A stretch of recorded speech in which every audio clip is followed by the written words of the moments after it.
Salam Trotters Family, kembali lagi bersama saya Mr. P. Gimana kabar kalian? Apakah masih suka tidur ngorok? Kali ini saya akan merangkum sebuah film bertema baku hantam bernama Crow Zero, dirilis tahun 2007 yang mengingatkan saya pada masa lalu. Karena film ini menginspirasi orang untuk tawuran berjamaah. Namun berbeda dengan tawuran anak STM yang menggunakan senjata, Crow Zero cuma mengandalkan pukulan dan mental yang tinggi. Itulah cowok sejati. Tanpa pikir panjang, langsung saja ke ceritanya.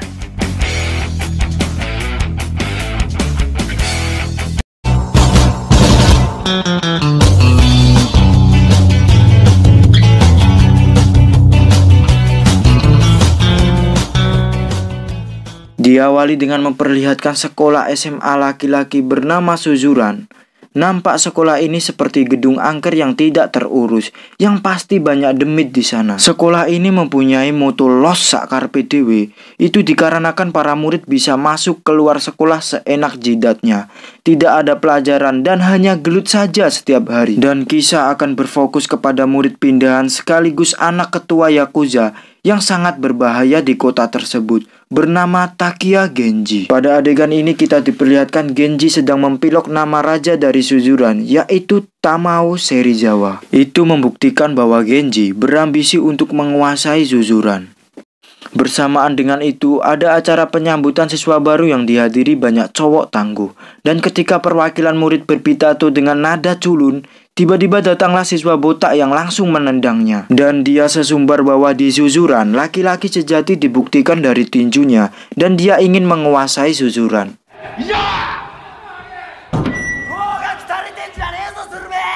Lalu tiba-tiba ada murid baru yang berdiri mencemooh bahwa si botak penuh omong kosong. Pemuda tersebut bernama Hiromi. Dan terjadilah pergelutan antar siswa baru.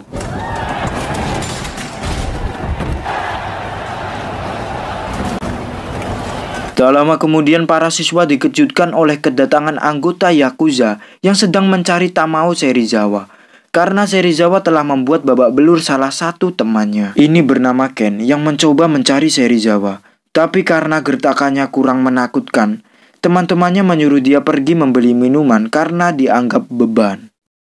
Dan scene berpindah di rumah sakit di mana kita akan diperlihatkan tampang dari Raja Suzuran, yaitu Tamao Serizawa. Sebenarnya belum tepat dipanggil penguasa Suzuran sih, karena belum menguasai sepenuhnya. Tapi karena kelompok Serizawa ini paling kuat dan banyak, jadi dialah yang terkuat di Suzuran. Alasan dia ke rumah sakit adalah menemani sahabatnya periksa karena terkena kanker otak bernama Tokyo. Meskipun Tokyo ini berlagak sehat-sehat saja di depan Serizawa, padahal Serizawa diam-diam mengetahui keadaan Tokyo. Dan saat Tokyo mengajaknya pergi lalu ingin mengendarai motornya, Serizawa menyuruhnya jalan kaki dan ingin mengendarai motor Tokyo, padahal dirinya tidak mahir bersepeda motor. Alhasil dia pun menabrak sebuah mobil hingga membuat kepalanya bocor. Bersamaan dengan itu ada polisi yang mencari dirinya karena tindak kekerasan yang mengakibatkan salah satu anggota Yakuza harus dirawat di rumah sakit. Aksi kejar-kejaran pun terjadi hingga mobil Pak Polisi terguling akibat mengejar Serizawa, dan itu membuat masalah baru. Kembali ke posisi Yakuza tadi yang terus berteriak mencari nama Serizawa. Justru yang keluar adalah si Takiya Genji yang cuma numpang lewat. Dan justru Yakuza tersebut malah cari gara-gara terhadap Genji. Itu membuat mereka babak belur akibat ulah Genji.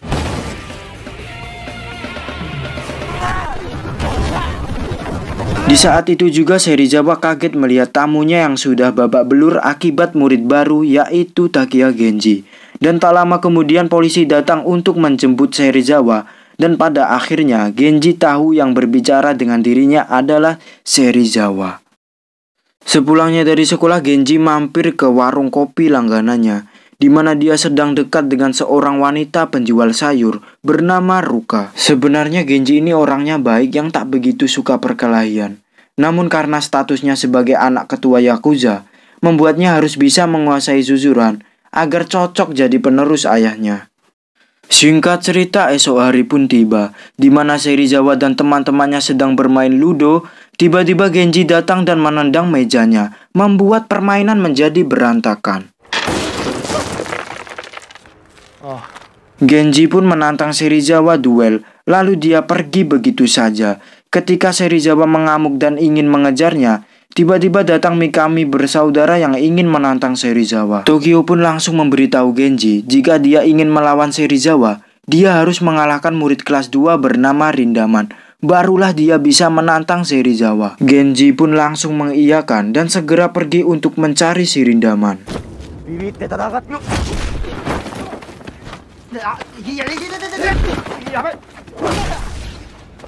Si Genji pun mencari informasi tentang Rindaman kepada siswa lainnya, dan siswa tersebut mengatakan bahwa Rindaman pernah mengalahkan 50 orang sekaligus, dan itu sangatlah overpower. Dan tak lama kemudian muncullah Rindaman yang berperawakan tinggi besar menggunakan jaket, yang membuat murid tersebut lari korat-karit. Melihat karismanya yang begitu kuat, membuat Genji mengurungkan niatnya untuk bertarung dengannya.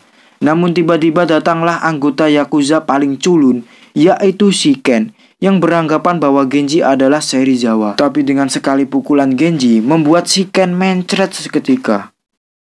Genji pun menjelaskan kesalahpahaman antara Ken dan dirinya. Lalu dia juga curhat perihal dirinya yang ingin menguasai Zuzuran, di mana si Ken mengatakan akan membantu Genji cara merekrut anggota di Zuzuran, karena dia juga alumni Zuzuran.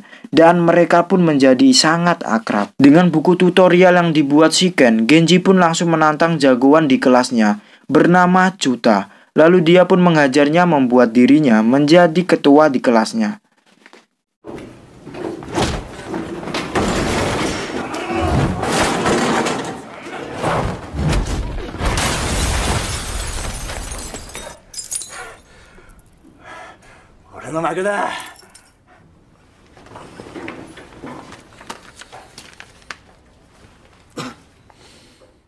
Setelah itu, Genji pun mengenalkan Chuta kepada si Ken untuk membahas strategi menaklukkan Serizawa. Kemudian Chuta menjelaskan struktur kekuatan Zuzuran. Diawali dengan murid pindahan kelas 2 yaitu Bando, ketua dari kelompok geng motor The Front of Armament.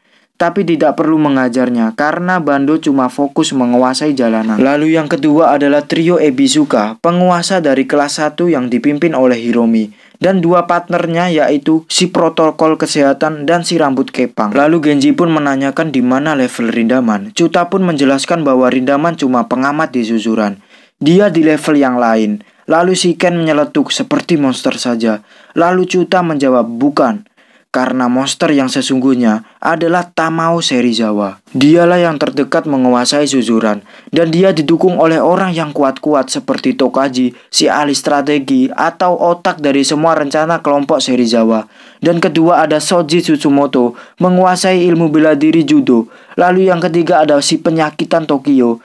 Ternyata dia juga teman Genji waktu SMP. Dan juga bergabungnya Mikami bersaudara dari kelas B, itu membuat kekuatan mereka bertambah. Tapi ada satu jagoan dari kelas C bernama Makise yang sering dikalahkan Serizawa, namun dia kekeh tidak ingin bergabung dengan Serizawa. Karena itulah pengikutnya banyak. Dia memang tidak bisa dikalahkan dengan otot saja, namun dia punya satu kelemahan yang dimiliki semua pria, termasuk saya, yaitu wanita. Lalu Ken mempunyai ide untuk mengajak Makise kencan bersama gadis-gadis, di mana Genji langsung menghampiri Ruka untuk mengajak makan malam, dan tak lupa menyuruh Ruka mengajak temannya. Dengan gerak cepat Genji pun memanggil Makise untuk bertemu. Ketika Makise ingin menyerang Genji, Genji pun langsung menunjukkan kartu undangan kencan yang dinamai Lope Lope. Malamnya grup kencan pun akan dimulai, di mana Makise berpenampilan nyentrik dengan gaya mafia klasik. Dan ketika Ruka dan teman-temannya datang, Makise seketika mengeluarkan cairan dari batang coklatnya. Itu namanya bukan ejakulasi dini lagi, bahkan melebihi lah. Sekilat ngetrot. Tampak situasi menjadi canggung, ditambah lagi Makise membuat takut teman Ruka dengan tingkahnya yang seperti om-om mesum. Melihat rencananya semakin kacau, Ken pun melancarkan rencana B, di mana Chuta berpura-pura menggoda si gadis dan si Makise akan menyelamatkannya agar dianggap sebagai pahlawan. Namun apa yang terjadi? Belum sempat menyelamatkan, Chuta ditusuk dengan garpu oleh Ruka.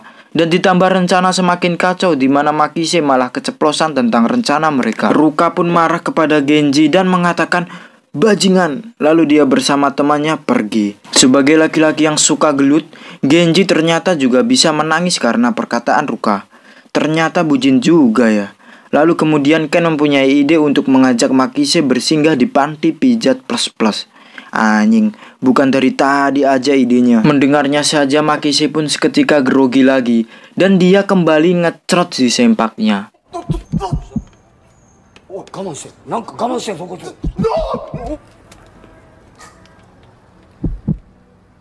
Setelah mendapat servis, Makise pun menceritakan kejadian di panti pijat dan membuat mereka bertiga tertawa bahagia. Karena melihat ketulusan dari Genji, Makise pun akhirnya luluh dan memutuskan bergabung dengan Genji untuk menguasai Suzuran.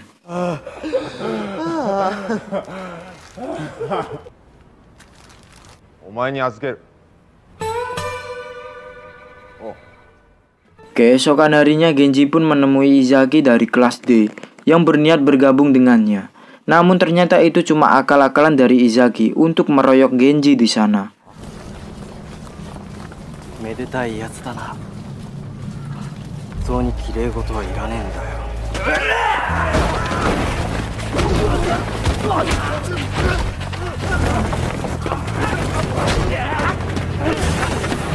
Anak buah Izaki mulai menyerang Genji secara beringas. Akan tetapi Genji pun tidak takut sedikit pun. Malah dia maju tak gentar membela yang benar. Melihat semangat berjuang dari Genji yang berkali-kali jatuh namun tetap bangkit, membuat Izaki merasa kagum dan memutuskan untuk bergabung dengan Genji.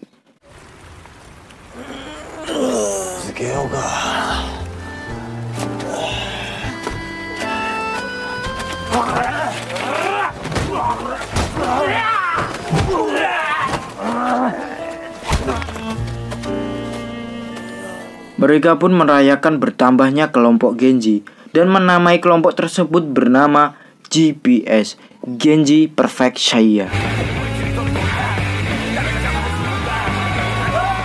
Ken pun senang dengan keberhasilan Genji dalam membentuk suatu kelompok yang tidak pernah dia rasakan waktu di Suzuran dulu. Kemeriahan GPS disaksikan oleh mata kepala Serizawa. Lantas Serizawa mengatakan kita tidak bisa meremehkannya lagi. Aku suka pemandangan di atas, kita rebut itu kembali. Nampak Tokaji mendengar pembicaraan dari Serizawa dan sepertinya dia ingin melakukan rencana yang licik. Benar saja, Tokaji bersama anak buahnya mengepung Izaki sehabis dia mandi besar. Itu dilakukan Tokaji agar kekuatan GPS sedikit berkurang.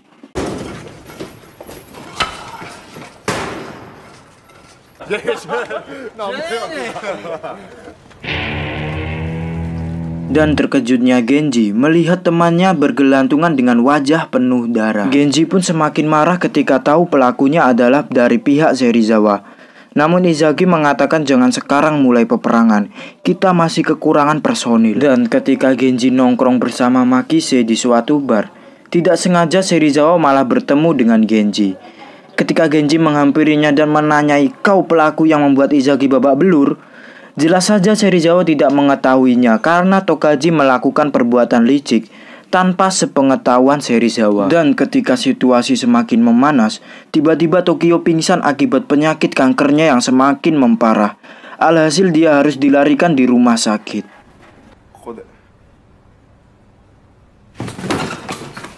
Tokio.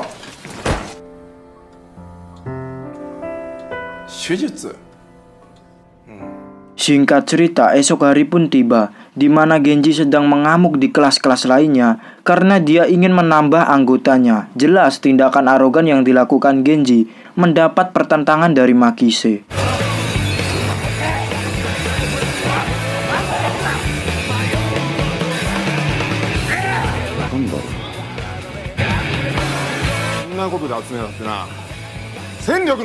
Makise pun kecewa dengan sikap Genji yang arogan, tidak berpikir dulu sebelum bertindak, dan membuat Makise keluar dari GPS. Di lain sisi kita akan diperlihatkan Tokaji dan yang lainnya sedang merencanakan sesuatu, di mana mereka membuat perjanjian kepada Bando dengan imbalan beberapa anggota asal Bando mau menculik wanita yang ada di foto. Tidak lain tidak bukan adalah Ruka.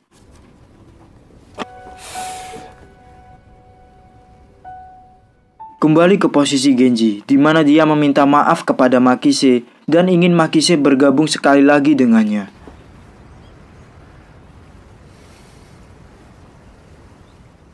Ternyata kedekatan Ken dengan Genji diketahui oleh bosnya, yang merupakan saingan dari ayah Genji. Bosnya pun menyuruh Ken untuk membunuh Genji, tetapi Ken sepertinya tidak tega melakukannya. Benar saja, Ken pun mendatangi kediaman ayah Genji untuk menitipkan surat kepada Genji, karena setelah ini Ken tidak bisa bertemu dengan Genji lagi. Ada apakah ini?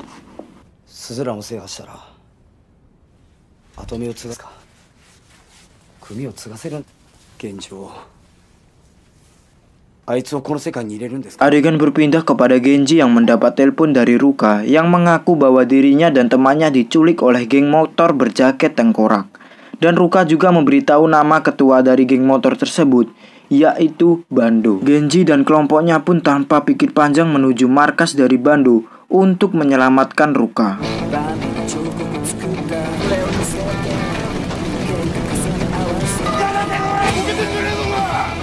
Ketika sampai di sana, GPS pun menyerang markas Bando untuk menyuruh melepaskan Ruka. Dan terkejutnya Genji melihat jaket dari kelompok Bando tidak ada lambang tengkoraknya.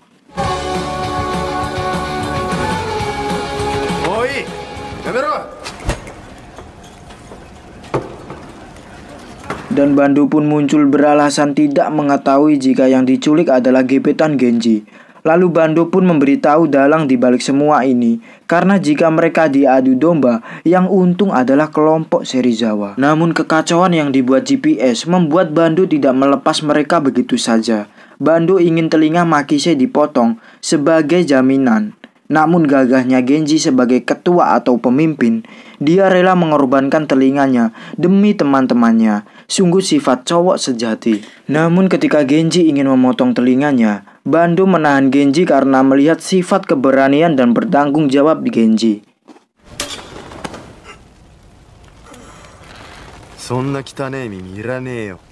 Dan kemudian Bando memberitahu lokasi Ruka dan temannya disekap. Segera Genji dan yang lainnya mendatangi lokasi tersebut. Kebetulan juga ada Serizawa di sana. Genji pun langsung menyuruh Serizawa melepaskan Ruka dan temannya. Tampak Serizawa kebingungan dengan maksud Genji, di mana sebenarnya Serizawa ini tidak tahu apa-apa tentang rencana Tokaji. Dan ketika mereka semua menuju gudang, terkejutnya Serizawa melihat ada gadis yang disekap. Serizawa pun marah kepada Tokaji karena bertindak seperti banci, tidak mencerminkan laki-laki sejati. Alhasil dia pun memberi pelajaran terhadap Tokaji.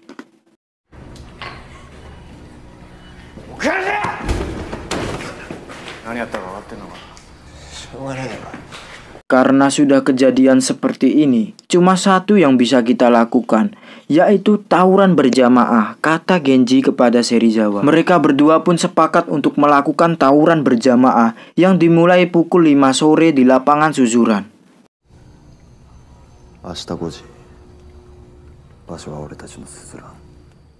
Dan saat Genji pulang ke rumah, ayahnya memberi surat dari Ken yang langsung dibaca oleh Genji yang artinya, "Genji, puncak itu milikmu.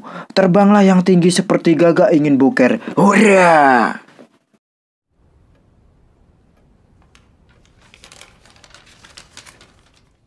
Tiba saatnya tawuran berjamaah antara dua kelompok terkuat di Suzuran.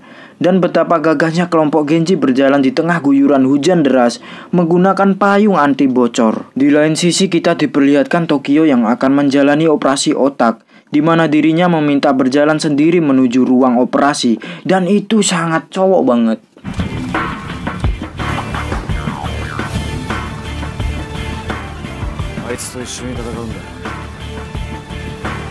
Tibalah Genji bersama reng-rengannya di lapangan Suzuran, tempat mereka bertawuran. Tanpa pikir panjang, Genji pun memberi aba-aba untuk melakukan penyerangan. Hurra!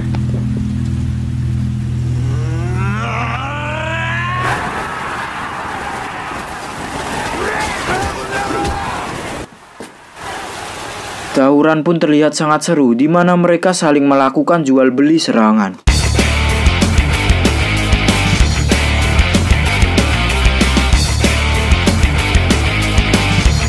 Namun nampak kelompok Serizawa lebih unggul dan lebih banyak ketimbang GPS, membuat Genji dan kelompoknya sedikit kewalahan. Namun di tengah-tengah pertarungan terjadi suatu hal yang mengejutkan, di mana Bando dan anak buahnya datang untuk membantu kelompok Genji.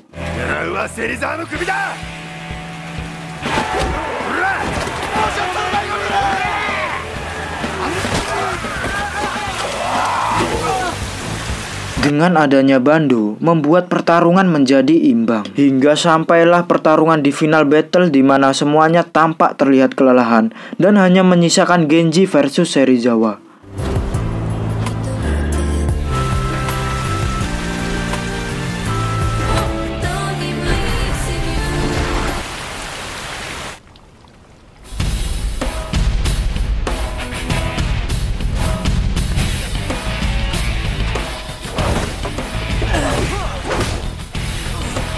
Berbeda dengan pertarungan anak STM yang menggunakan senjata, mereka berdua bertarung cuma mengandalkan mental dan tinju yang kuat. Di lain sisi kita akan melihat Shiken yang akan dieksekusi oleh bosnya karena membelot dari perintah bosnya untuk membunuh Genji.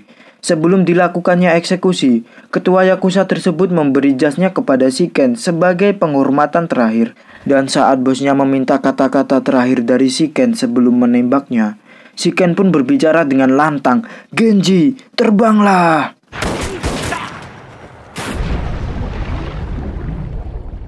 Dan scene kembali lagi ke posisi pertarungan Genji versus Serizawa, yang tampak mereka berdua sudah mencapai batasnya. Akan tetapi B1 tersebut dimenangkan oleh Tagiya Genji, dan Serizawa harus menerima kekalahannya.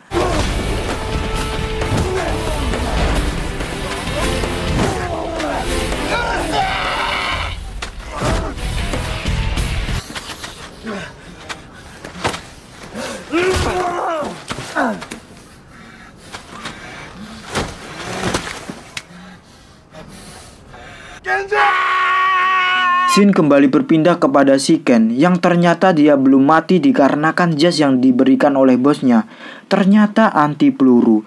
Dan faktanya bos Shiken masih memiliki hati untuk membiarkan Shiken hidup.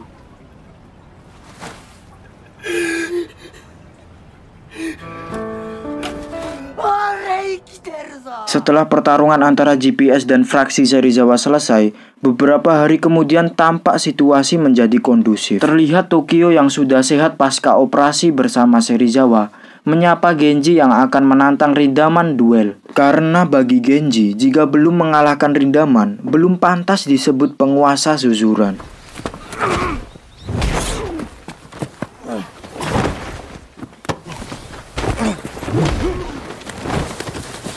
Dengan pukulan yang dilancangkan oleh Rindaman membuat Genji keliwengan dan sadar bahwa Rindaman ini bukan orang sembarangan.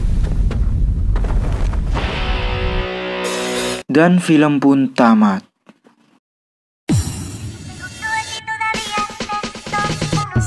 Pesan yang bisa kita ambil dari film Crow Zero ini adalah saya tidak tahu karena isinya cuma glut-glut saja. Tapi menurut saya ada ya pesan yang bisa kita ambil dari film ini adalah tirulah sifat Genji dalam dia memimpin anggotanya. Menurut saya dia itu orangnya tuh care banget sama anggotanya, sama anak buahnya itu care banget. Meskipun dia tuh gampang emosi ya Genji itu. Tapi ya kalau kalian ingin membuat geng di sekolah ya tirulah sifat Genji yang care. Jangan memikirkan diri sendiri, apalagi memikirkan perut sendiri. Apaan sih? Dan jangan lupa like, subscribe, dan segera agar saya semangat membuat video di YouTube. Meskipun sampah nih video, tapi gak apa-apa lah ya. Dan selamat berjumpa di video selanjutnya.